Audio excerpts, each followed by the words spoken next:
যে আজকে নতুন আমরা প্যারালাল মিটার লাগিয়েছি। প্রিপেড এবং পোস্টপেড দুইটাই এক জায়গায় প্যারালাল সিস্টেম। আমরা রিডিং চেক করব আসলে খরচ কোনোটায় বেশি কোনটায় কম সেটা দেখার জন্য। যদি এখন পর্যন্ত মিটার অ্যাক্টিভ হয় নাই, কেবল মানে বিদ্যুৎ আসছে, সিগন্যাল দিচ্ছে। এখানে আমরা প্রিপেড মিটার এক্সপেরিমেন্টাল সেট করতেছি। দুইটাই প্যারালাল থাকবে, একটার পাশে আর একটা।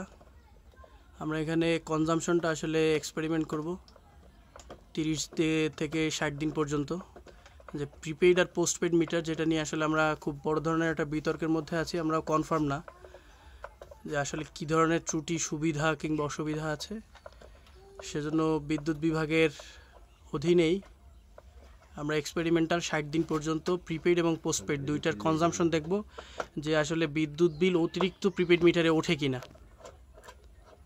কাজ চলছে, এই যে প্যারালাল সেট করবে। এখন পর্যন্ত মিটারে কোনো কানেকশন নাই। একটা কানেকশন প্রিপেইড মিটারেও ঢুকবে, সেই সেম কানেকশন পোস্টপেড মিটারেও ঢুকবে।